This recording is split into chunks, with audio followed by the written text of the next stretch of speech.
Arratsaldeon eta ongi etorri guztiok. Buenas tardes. Gracias por venir a compartir este rato. Creo que no podía empezar mejor que con esta canción con este poema cantado de Rafael Amor, cantado por Alberto Cortés y Facundo Cabral. No me llames extranjero. Toda patria es extranjera, o más bien es común. Y en ningún rincón de la tierra debemos sentirnos extranjeros. Deberíamos sentirnos extranjeros. A nadie deberíamos mirar como extranjeros, sino más bien mirar toda tierra como común de todos. Y ahí el misterio de la comunión universal. Bueno, en esto se resumiría lo que esta tarde quisiera deciros. Yo no sé si el título es muy acertado, más bien es demasiado confuso y equívoco. Espiritualidad y migración, todos somos emigrantes hasta Dios. Pero, sea como fuere, quiero decir una cosa muy sencilla y espero que también muy vital para cada uno, para cada una. Y es esto, que espiritualidad, al fin y al cabo, es emigrar. Saber emigrar. Inseparablemente de eso, acoger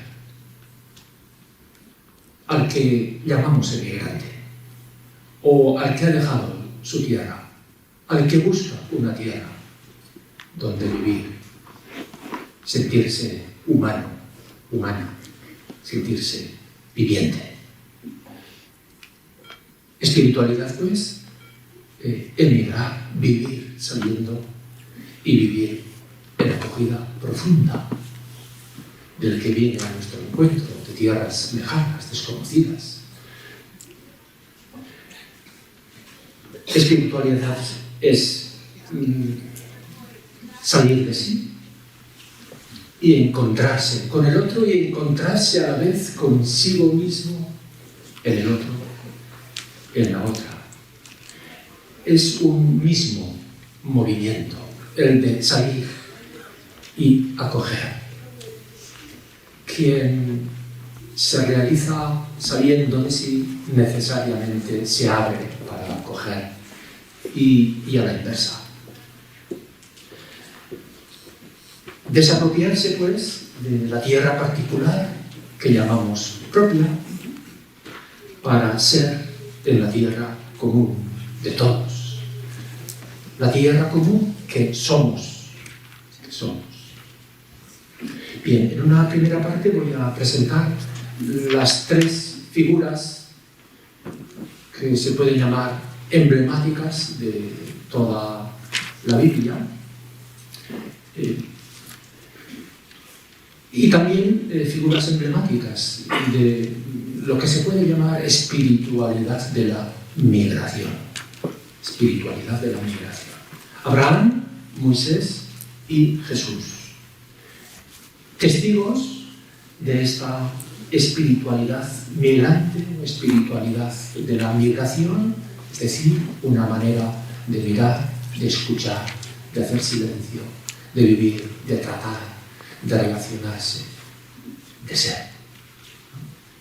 En salida de sí y acogida, que es una misma cosa, una misma experiencia de mundo. Abraham, Moisés y Jesús, modelos de esta experiencia de salida y acogida y de la praxis del éxodo liberador, para sí y para la comunidad de los vivientes de la que formamos parte.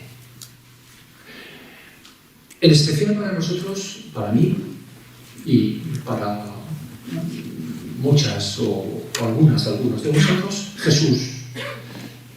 Tal vez me detenga un poquitín más en él.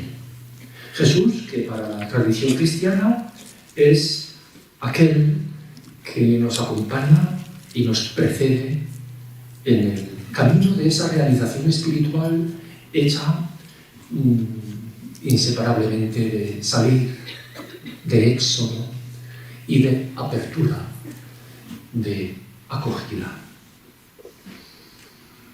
Realización de la Pascua, Jesús, o del paso de la vida. Abraham, Moisés y Jesús, figuras que encarnan el drama y la gracia. Si uno llega a ello, o a uno le permite llegar a ello, la gracia de la migración. El abandono de la propia tierra y la búsqueda nunca acabada de otra tierra habitable, común, hermana. Una manera de vivir en camino siempre hacia esa tierra común, sin posesión y sin desahucio. Abraham, Moisés y Jesús, figuras que encarnan esa gracia del mandamiento bíblico: abre tu tierra que no es tuya al emigrante, porque tú también fuiste emigrante, porque tú también eres emigrante. Insistiré también en que este itinerario del salir, itinerario personal y a la vez colectivo, espiritual, político, diríamos, esta aventura de la migración y de la acogida es no solamente una imagen de la experiencia profunda espiritual, sino que es el criterio de su verdad cuando uno sale de sí y acoge al otro. Es el criterio de la verdad de su espiritualidad y más aún es el lugar de su realización verdadera. Y en última instancia, tanto en la primera parte como en la segunda, nos asomamos al fondo, a la hondura de la realidad y de esta experiencia de migración, de salida y acogida. Nos asomamos a ese misterio que llámele cada uno, cada una como más le sugiera y más cómodo le resulte. Le podemos llamar, yo sigo llamándole también Dios. Aunque bien sabemos que es impronunciable. La realidad, el fondo de la realidad nos trasciende hacia adentro y hacia afuera. Y cabe denominarle con todos sus nombres. Y a la vez es el innombrable. De modo que es la tierra, o el fondo y la fuente de la que vivimos, de la que emanamos, y el fundamento seguro y la paz que nos sostiene a todos y nos hermana con todo lo que es. Llamo Dios a ese fondo y a esa fuente misteriosa que, vaciándose de sí, sabiendo el todo que sale en todo, y hace así ser todo. En la primera parte pues me detendré en estas tres figuras, y en la segunda parte voy a apuntar nada más tres dimensiones fundamentales de esta experiencia de la migración. Experiencia de la migración que, como os acabo de decir, es por una parte un itinerario personal profundo, también es una interpelación ética radical y ahí en el fondo es un acontecimiento que yo llamo teológico, pero dejémoslo simplemente en vital profundo. Bien, pues voy entonces con la primera parte, testigos bíblicos de una espiritualidad de la migración. En primer lugar, Abraham. Abraham, aquí podríamos llamar el Nuevo Testamento cristiano le llama padre de los creyentes, la tradición cristiana le ha llamado así, pero igualmente padre de los creyentes es para los judíos y padre del Islam o de la sumisión liberadora a la vida es para los musulmanes. Podemos llamarle también padre de todos los migrantes. Y empiezo señalando que me parece más que una mera casualidad el hecho de que la Biblia judía, que es una reconstrucción metafórica, simbólica,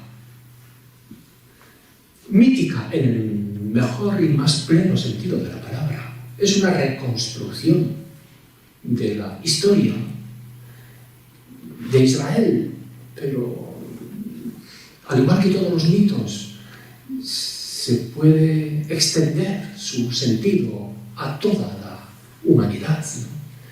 Y considerar en ese sentido figurado, metafórico, simbólico, mítico, a Abraham como padre de la humanidad. Así es como le presenta, de hecho, también la Biblia. Bueno, quería decir que no me parece meramente casual el hecho de que la historiografía literaria, mítica, de la tradición judía, empieza la historia de Israel con la figura de Abraham y que la figura de Abraham se sitúe hacia el 2000 antes de nuestra era, hace unos 4000 años. ¿Y sabéis con qué acontecimiento histórico? Aquí estamos hablando de historia en este punto. ¿Con qué acontecimiento histórico y cultural decisivo coincide esa época en torno al año 2000, 3000 antes de nuestra era?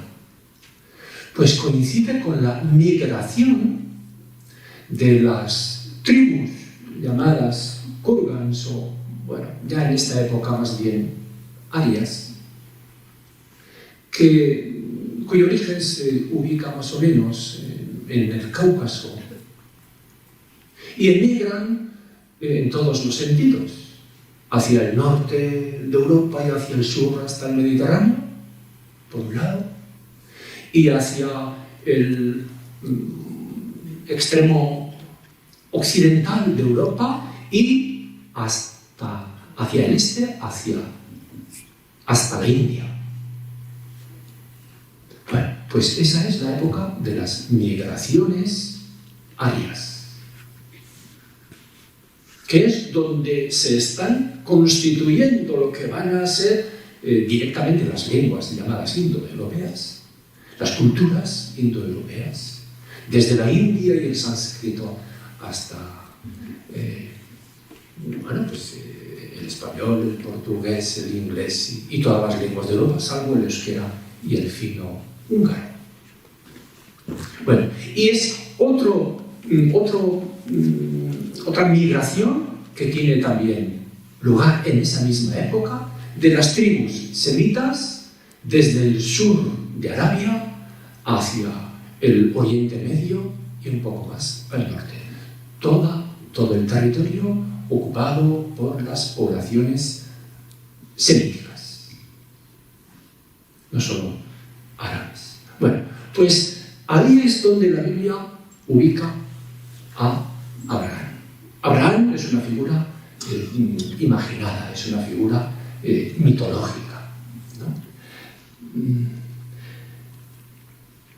No es un personaje histórico, pero no por ello su verdad real y su capacidad de despertar en nosotros lo profundo, la vivencia humana universal es menor.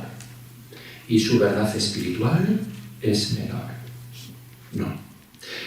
Su historia literaria y espiritual comienza con estas palabras. En el capítulo 12 de Génesis.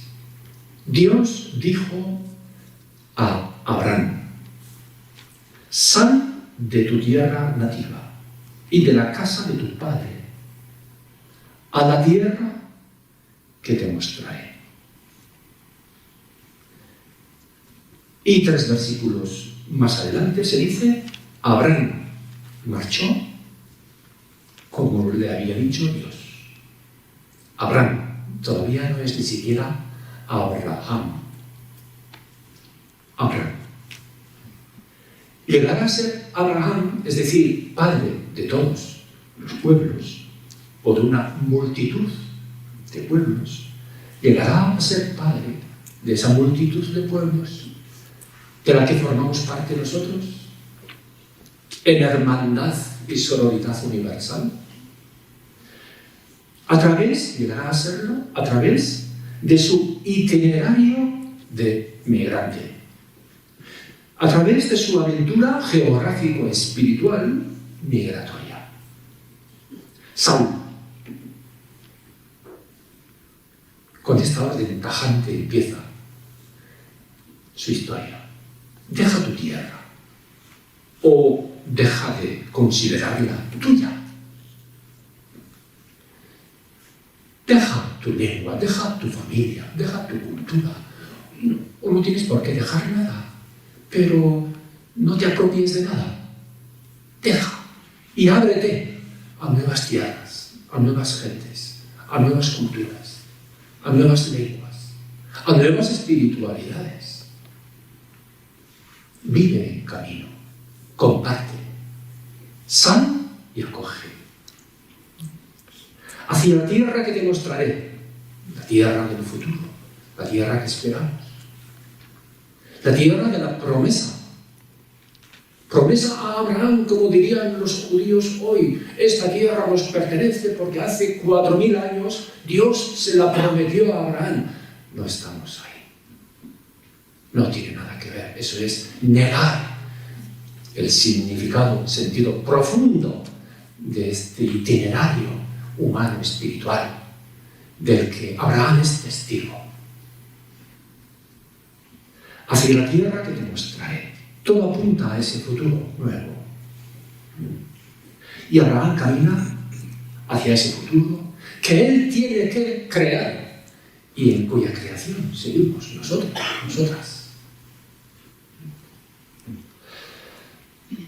Anda, recorre la tierra, le dice también en el capítulo 13, Dios, la voz de la vida, la voz profunda de la tierra y del cosmos, de cuanto es. Recorre, anda.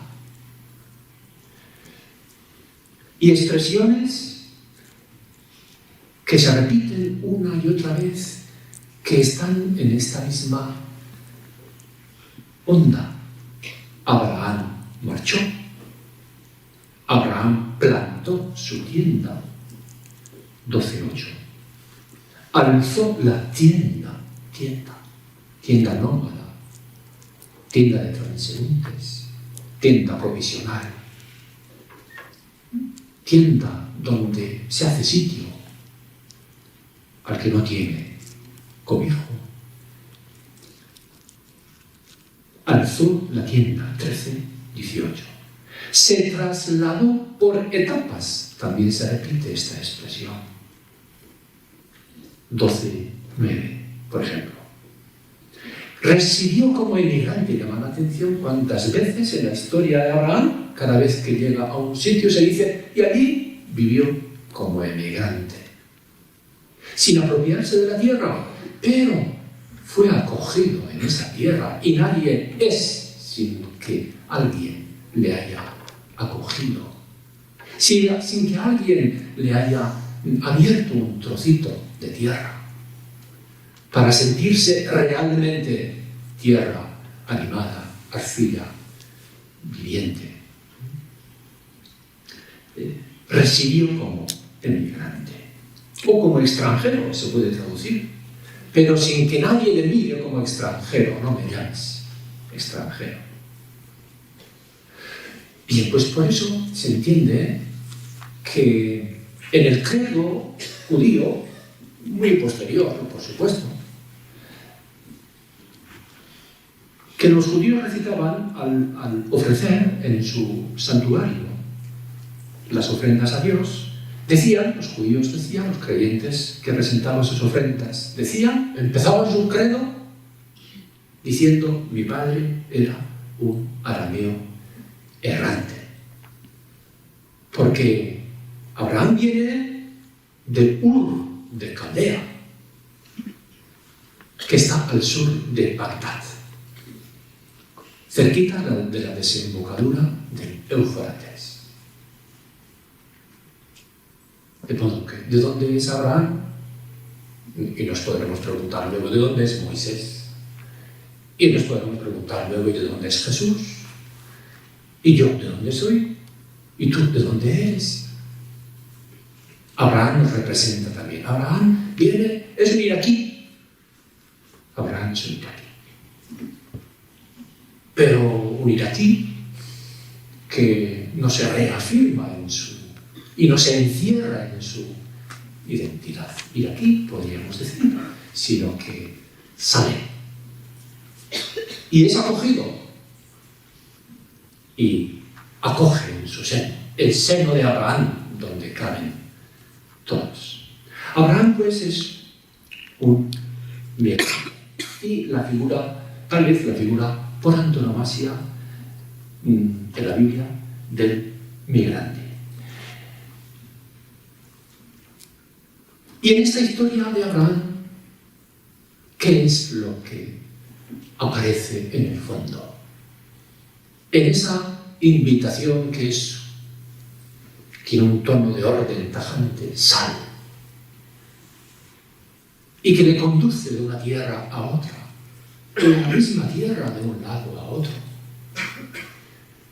y que se le hace presente bajo el terebinto de Mambré, en la forma de un visitante o de tres, en un relato maravilloso, y que se convierten en huéspedes acogidos por Abraham, el hospitalario, el que había sido acogido en esa tierra que no era suya, el que acoge en su tienda a los caminantes emigrantes sin tierra propia. Bien, pues en esa historia de Abraham, en esa voz que le llama, en esa voz o en esa presencia y en esa compañía que le guía, reconocemos el fondo misterioso y mejor de toda vida y de todo cuanto es. Dios, la dimensión última y frontal originaria de la vida y de la realidad toda. Paso al segundo punto, a la segunda figura bíblica, Moisés. Moisés, el migrante liberador de migrantes. Moisés es, después de Abraham, la figura más sobresaliente en la Biblia hebrea. Se le presenta como hijo de hebreos, pero Moisés es un nombre árabe, Moshe, egipcio.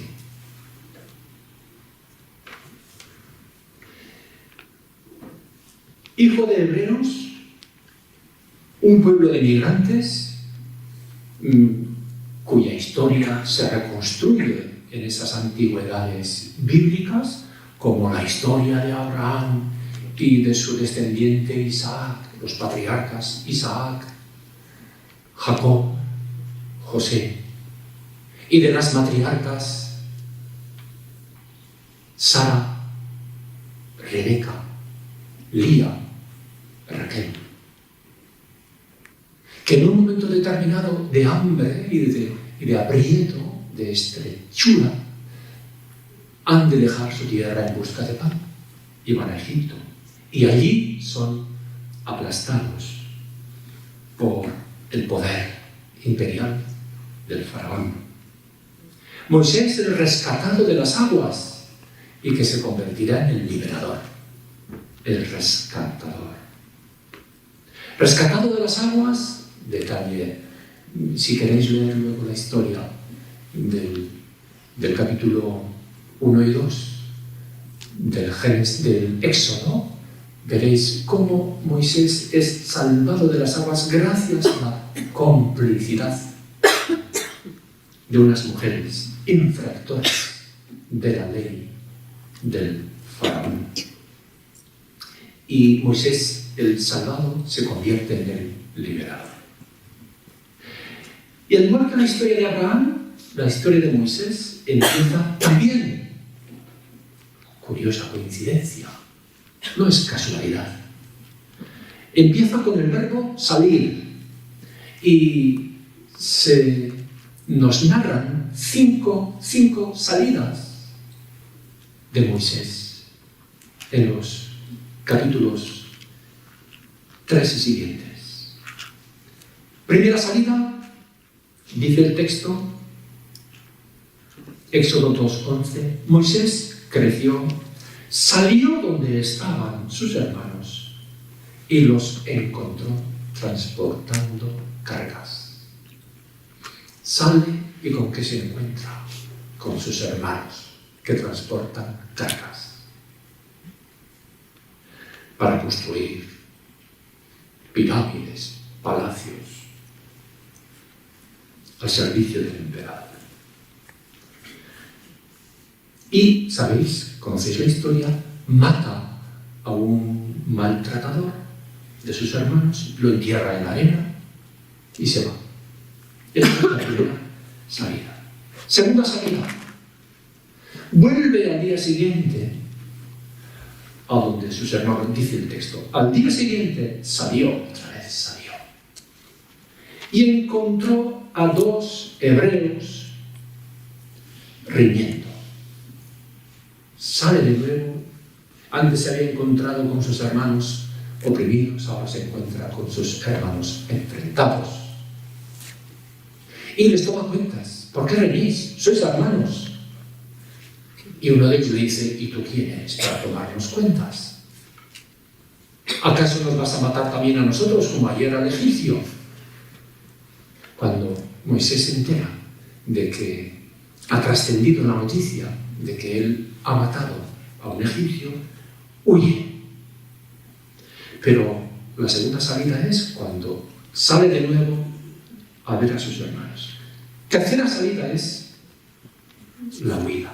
Dice el texto, Moisés huyó del faraón y se refugió en el país de Madián. Si antes era extranjero en su tierra, Egipto, ahora es doblemente extranjero en Madián. De una tierra extranjera donde había nacido a otra tierra extranjera donde va a renacer. Tercera salida. Ahí se convierte en pastor, se pone al servicio de un sacerdote, de un santuario, entre comillas, pagano, de Madián, que se llama Raguel, y acaba casándose con su hija, Séfora.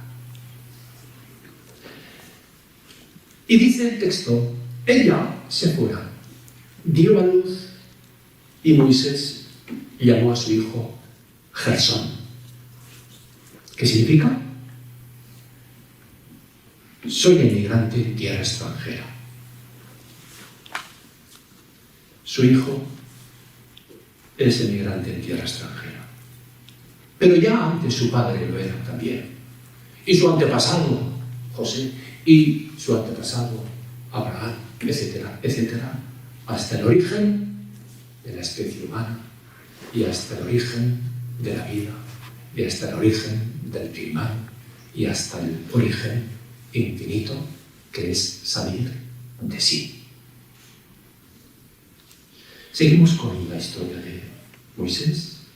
Allí en tierra extranjera, pagana, cosa extraordinaria esta, conoce precisamente Moisés, conocer entre comillas, al infinito.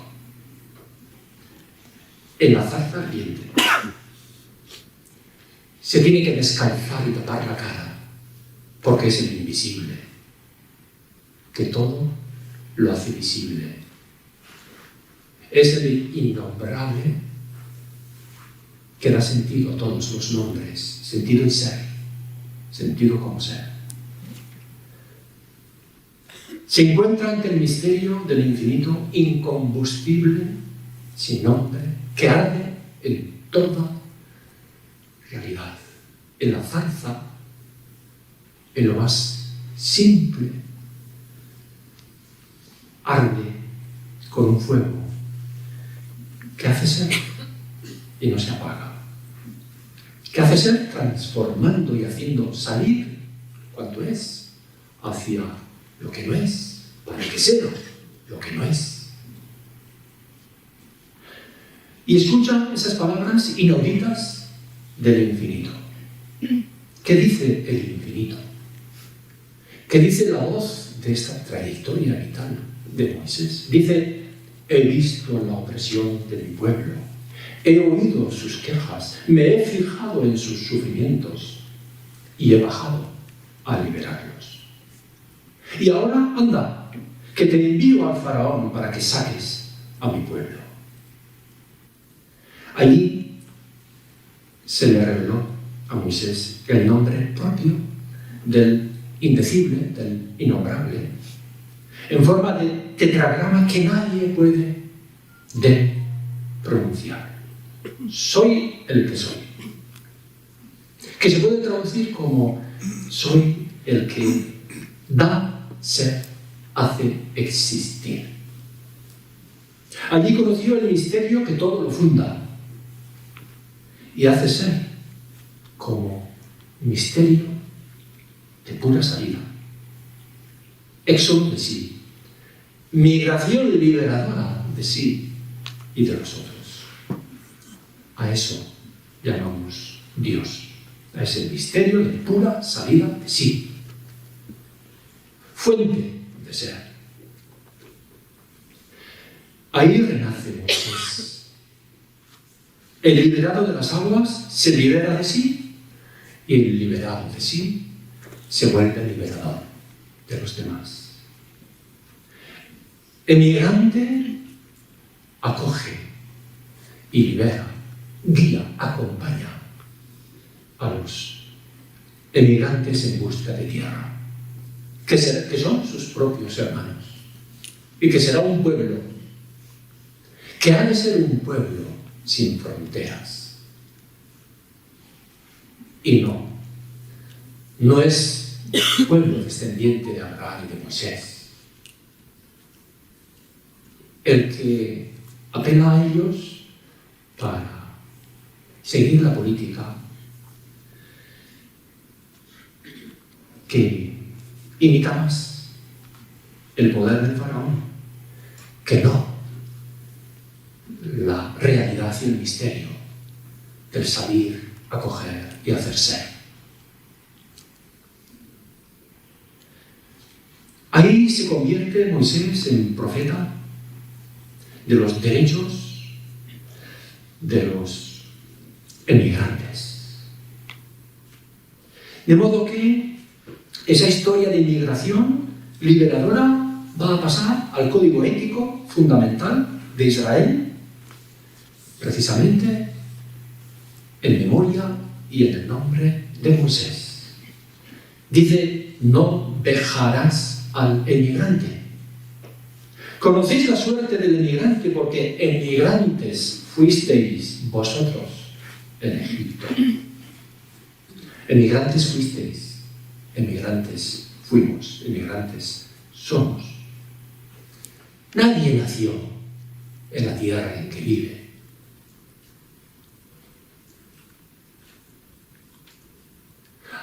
La especie humana ha sido emigrante nómada durante 300.000 años desde su origen. La especie humana sapiens, nuestra especie. Hasta hace 10 o 12.000 años fue cazador-recolector, nunca se apropió de una tierra. Somos especie nómada. Y así podemos ser especie humana, realmente. En todo caso, podemos reconocer, debemos reconocer que somos hijos y descendientes de humanos emigrantes. Y que eso lo llevamos en la memoria más profunda, yo creo que también en el ADN, en la raíz más profunda de nuestro ser. Todos los humanos somos emigrantes, descendientes de emigrantes. Por eso no dejarás al emigrante. Y muchas afirmaciones en este sentido que encontramos en el código ético que se remite a Moisés. No lo oprimirás, Levítico 19:34. No lo explotaréis, Deuteronomio 23:16. No negarás el derecho del emigrante, Deuteronomio 24:17. Socorred al emigrante porque emigrantes fuisteis en Egipto, Deuteronomio 10:19. Al forastero que reside junto a vosotros lo miraréis como a uno de vuestro pueblo y le amarás como a ti mismo, Levítico 19:34. Cuando siegues la mies de tu campo y olvides en el suelo una gavilla, no vuelvas a recogerlo. Déjasela al emigrante, al huérfano y a la viuda, Deuteronomio 24:17. Y maldito quien viole los derechos del emigrante. Deuteronomio 27:19. Amigas, amigos, no hay nada que explicar ni nada que añadir.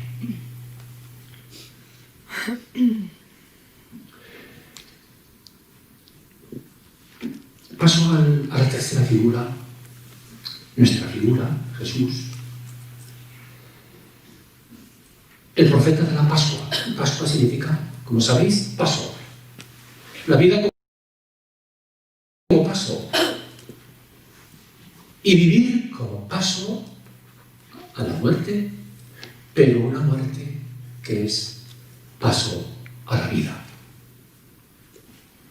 No una muerte que es fin, sino paso a la vida. De eso es figura Jesús.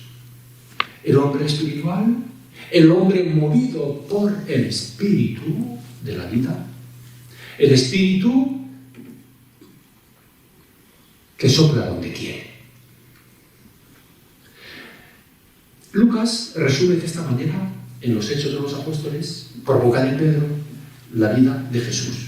Dice, ungido por Dios con Espíritu Santo y poder, pasó la vida haciendo el bien. Pasó la vida haciendo el bien. Fue migrante. Pasó la vida haciendo el bien. El Espíritu Santo o el poder creador que mueve, que hace pasar la vida, que convierte la vida en paso, que hace el bien o libera haciéndose próximo y acogiendo.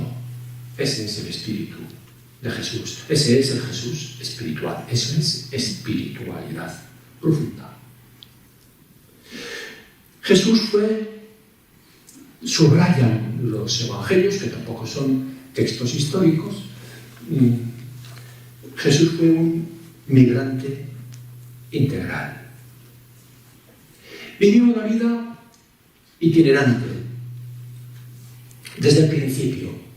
En los primeros capítulos de Mateo y de Lucas, que no tienen nada, absolutamente nada de histórico, salvo el nombre de sus padres, José y María, no hay nada de histórico.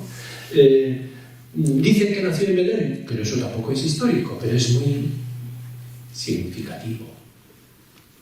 Porque dice Lucas que por la historia del empadronamiento y tal, que tampoco tiene nada de histórico, tuvieron que emigrar de Nazaret, donde vivían María y José, a Belén.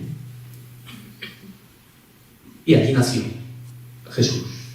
Seguramente Jesús nació, casi seguro, en Nazaret, ¿no? Pero por algo, en fin, pues porque era la tierra de David. Pero bueno, en este momento me interesa decir que Jesús nació fuera de su casa y de su tierra. Y no solamente de una casa que no era la suya y una tierra que no era la suya, sino incluso, se dice, pues en un establo de animales. No en la habitación de la gente, sino en el lugar en un chavizo de animales. Y allí lo puso María cuando lo da a luz. Relato metafórico, pero revelador e inspirador. El Evangelio de Mateo, siguiendo el mismo género no histórico, sino literario y figurado, para poner de manifiesto el paralelismo entre Moisés y Jesús, dice que, al igual que Moisés fue perseguido y fugitivo, y así se convirtió, así conoció el misterio del infinito, y así se convirtió en liberador de sus hermanos, y los condujo a una tierra que es la tierra de todos, debía serlo. Pues lo mismo relata que Jesús, Mateo relata que Jesús, con sus padres tuvo que huir a Egipto. De Judea a Egipto para ponerse a salvo de Herodes, el perseguidor. De modo que tenemos a Jesús como migrante refugiado. Y si todos estos datos no tienen nada de histórico, los evangelios sí que nos dan otro dato que es históricamente innegable. Es que Jesús llevó un estilo de vida itinerante. Jesús fue itinerante en el tiempo de su misión pública, ¿no? Que no fue mucho tiempo. Año y medio, 2 años, 2 años y medio máximo. Estilo de vida itinerante. De aldea en aldea, transitando caminos. Con hombres y mujeres haciendo vida itinerante para escándalo de mucha gente. Deja su familia, su casa, su oficio y va al desierto, al Jordán, lugar de paso. Y allí se encuentra con Juan Bautista, con quien se queda como discípulo. Pero también en un momento deja a Juan Bautista, su maestro, y emprende su propio camino, otra salida. Un camino compartido y un camino sin lugar fijo. El Hijo del Hombre no tiene dónde reclinar su cabeza, dice. Hijo del Hombre puede significar yo, o puede significar el ser humano, entendámoslo así, el ser humano. No ha de tener lugar fijo. Nadie debe verse privado de un hogar, de una casa, pero nadie deberíamos considerarla como algo cerrado, coto cerrado y nuestra propiedad exclusiva. Todo eso nos sugiere Jesús. Y si nos fijamos en cómo se encuentran con Jesús sus discípulas y discípulos que le han acompañado en ese modo itinerante de vida, después de su muerte, Pascua, nos daríamos cuenta de que los discípulos, por ejemplo, los discípulos de Emaús, se encuentran con él en camino. Salen de Jerusalén. Un caminante misterioso se les une. Comparte con ellos el pan y el hospedaje. Y si miramos la figura emblemática también de María de Magdala, sale de su casa y va al sepulcro. Y Jesús le dice: no me retengas, déjame, vete a tus hermanos, sal. Así es como se encuentra con Jesús. Así es como se realiza también en ella María de Magdala. El encuentro con Jesús se convierte en testigo. Bueno, voy a dejar más otros comentarios sobre Jesús. Voy a pasar a la segunda parte, pero va a ser muy breve, 5 minutos más. La segunda parte es para recoger a modo de conclusión las conclusiones que se derivan de estas figuras emblemáticas que llamarán Moisés, Jesús, y expresarlas como 3 dimensiones fundamentales de esto que estoy llamando espiritualidad de la migración. No sé si es muy correcto hablar así, pero llamémosla así: espiritualidad de la migración. 3 elementos fundamentales. El primer elemento, empalmando con Jesús y con Moisés directamente. La espiritualidad tiene una dimensión práctica que consiste en ver, ser, sentir con los emigrantes. En la parábola de Jesús, del Mateo 25, donde Jesús también con las figuras que a él eran más o menos familiares, de la apocalíptica, el juicio final, etc. Bueno, no nos quedamos con esos detalles, porque esos son lenguaje de todos. Pero sí nos quedamos con el criterio que inspiraba a Jesús.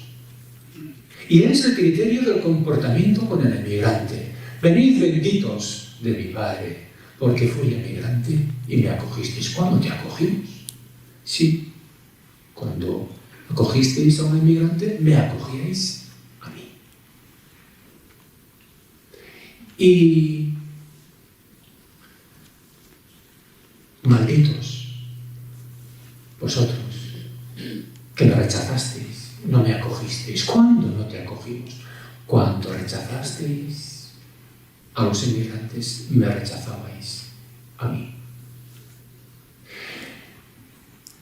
La interpretación teológica profunda, las claves de interpretación nos las da, no solo, pero nos las da. Por ejemplo, el Evangelio de Juan, el Evangelio teológico, que mira a Jesús como la palabra encarnada.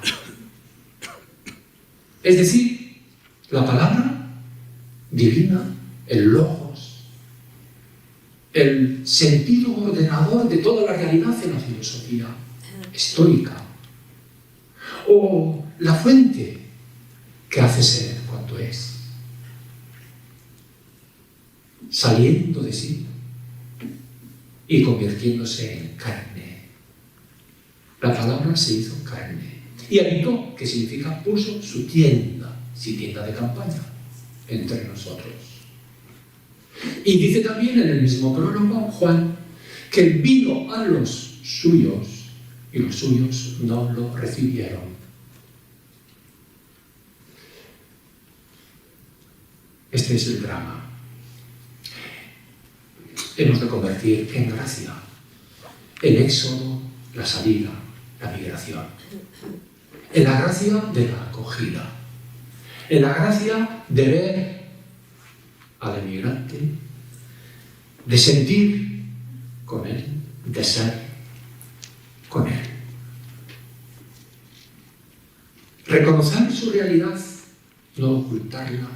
250 millones de migrantes y desplazados se dice que hay. 20 millones de ellos son refugiados o más.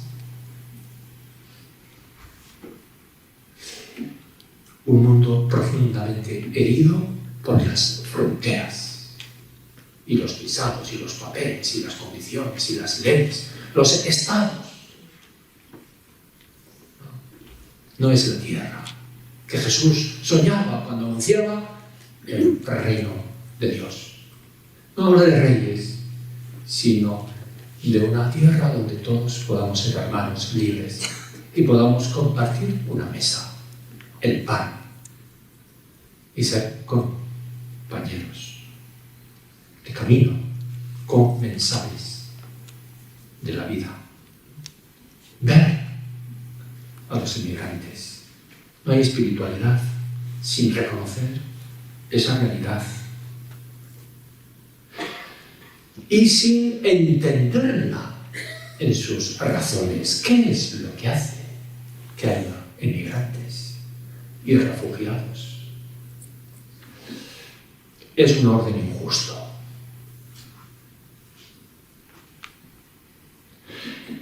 No enmascarar esa realidad. No mentir. No mentirnos como mentimos tanto. Y en eso consiste también, y en el fondo en eso consiste la mirada contemplativa y espiritual. La mirada que reconoce en el otro la tierra común que somos y a la que pertenecemos. Y que a todos nos acoge la tierra de todas y de todos. Y convertir esa mirada y ese reconocimiento, esa verdad, esa realidad, convertirla en impulso o en praxis política que se resume en acoger, en proteger, en promover, en integrar. Dijo allí. Paso a una segunda dimensión, la primera dimensión, la dimensión práctica, política, personal, colectiva, inseparablemente. Segunda dimensión, la dimensión, digamos, del lenguaje, la dimensión de la cultura, la dimensión del logos, de la palabra, de nuestras categorías, de nuestra teología. Y voy a subrayar este aspecto de la teología. Una espiritualidad de la migración en nuestro tiempo tiene que conllevar igualmente una profunda migración de lenguaje y de teología. Porque todo el imaginario y todo el constructo categorial, conceptual, teológico, del que todavía se sigue nutriendo nuestro lenguaje sobre Dios, la Iglesia, el pecado, el más allá, el perdón, la salvación, el alma, el cuerpo, la moral, la sexualidad, vida religiosa, laica, sacerdotes, clérigos, templos. Todo eso es un constructo que ya resulta absolutamente ininteligible a la inmensa, no digo a todos, a la inmensa mayoría de, no digamos de los jóvenes, sino a la inmensa mayoría de la población en general. Bueno, pues hace falta una emigración teológica profunda en ese sentido. Había pensado referirme a autores que abren pistas y que insisten en esta necesidad de cambio de imágenes, por ejemplo, de Dios y de modelos de iglesia y de todo tipo de lenguaje que llamamos teología y todo montaje institucional estructural en el que se sustentan las religiones en general y en concreto nuestra tradición cristiana, que ha sido la predominante aquí, ¿no? Bueno, pues autores como Meloni, como Enrique Martínez de Lozán, como Corbí, María Corbí, pero también pues autores como Lenaers. Y quería, no sé, hacer una alusión especial a John Shelby Spong, no sé si le conocéis, es un obispo episcopaliano norteamericano que hoy tiene cerca de 90 años. Y entre otras muchas obras escribió esta obra, ¿por qué el cristianismo tiene que cambiar o morir? ¿Por qué el cristianismo tiene que cambiar o morir? Cambiar en todo en su teología y en toda su organización institucional, o si no morir. No hay otra elección. La teología no es lo más importante. Lo más importante es lo que he dicho antes. Esa dimensión vital, práctica, sí, pero puesto que somos seres de lenguaje, necesitamos también palabras para entendernos a nosotros mismos y para entendernos con los demás en lo que vivimos. Bueno, pues no tiene más importancia que eso la teología. Y en cuanto a la importancia que tiene, no más, es necesaria una profunda emigración, cambio de lenguaje, porque si no, nos condenamos al ostracismo o a la muerte. Y a lo mejor vamos hacia eso. Shelby Spong insiste mucho en que vivimos en un tiempo de exilio, como aquel tiempo en que Israel fue exiliado a Babilonia, hace 2500 años, una época de exilios diversos, culturales, filosóficos, espirituales, lo que se llama el tiempo eje. Bueno, pues en el exilio, el Israel de la época transformó su religión en Babilonia, actual Irak igualmente. Bueno, pues vivimos un tiempo de exilio en que estamos llamados, dice Shelby Spong, a salir radicalmente de lenguajes que no tienen ya, y de instituciones y de formas que ya no tienen ningún sentido. Es necesario, es justo, es necesario que podamos utilizar palabras que nos resulten comprensibles e inspiradoras, reveladoras, porque si no, estamos desistiendo de nuestro ser, seres de palabra, seres de logos. Bueno, y paso a la tercera dimensión. Si queréis, la dimensión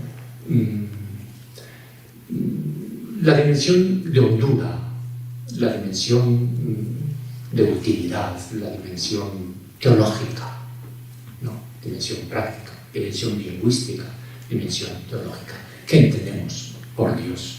No me puedo detener tampoco, pero sí apuntar a aquel discurso del loco, muy cuerdo, el loco en Nietzsche, en la Gaia Ciencia.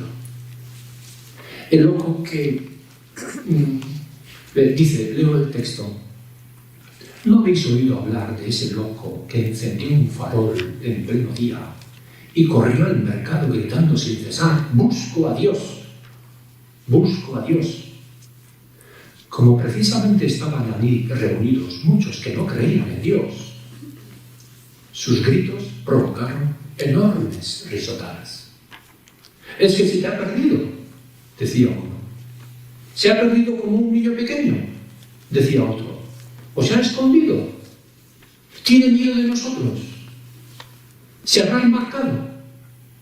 ¿Habrá emigrado? Así gritaban y reían todos, alborotados. Os leía este texto por lo de ¿habrá emigrado? Claro que sí. Si antes hemos dicho que Dios es ese misterio de salida de sí como la fuente. La fuente no existe sin salir, sin manar. Y así es como el agua sacia. El agua que somos, en buena parte, nos sacia. Bueno, pues el misterio último de la realidad consiste en salir y así hacer ser. Así hacer ser. Nietzsche no es el que mató a Dios, no, que Nietzsche es el que constató simplemente la muerte de un Dios construido en la mente, en el cerebro de los homo sapiens que somos. Y en esa constatación él habla en un lenguaje negativo, pero no hace sino reivindicar con enorme fuerza la necesidad de decir de otra forma el fondo, el misterio fontal de la realidad, o Dios.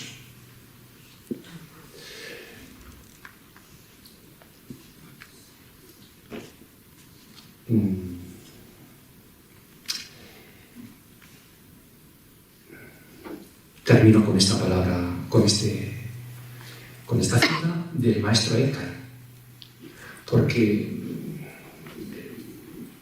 Nietzsche, en definitiva, no hace sino tomar carta de que el Dios ente imaginado como Señor Supremo, Hon Goikwa, ha muerto porque no ha existido nunca. Pero la realidad es. Y nosotros estamos llamados a ser. ¿Y qué significa eso? El ser realmente, pues significa aprender a salir, abrirnos o desapegarnos o liberarnos de nuestros constructos y para empezar del constructo de Dios como ente separado, supremo. Y así ser el fondo de lo que nos hace ser el fondo de lo que nos hace ser. El maestro Eckhart, que durante un tiempo, hasta el siglo XIX, en el siglo XIX todavía Eckhart era tachado de panteísta, y dice en el atravesar todas las cosas, me doy cuenta de que Dios y yo somos uno.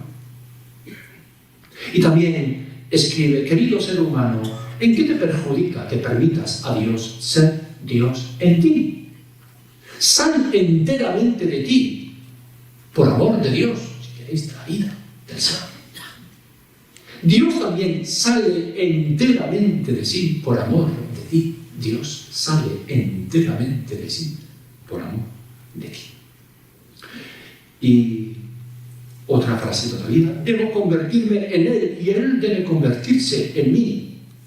Diré más, Dios debe convertirse enteramente yo. Y yo debo convertirme enteramente Dios. Convertidos tan totalmente uno, que este Él y este yo se convierten y son un es. Y realizan eternamente una única obra. Y última frase, debes escapar enteramente a tu ser tú y fundirte en su ser Él. Bueno, pues entonces seremos plenamente migrantes y plenamente acogedores.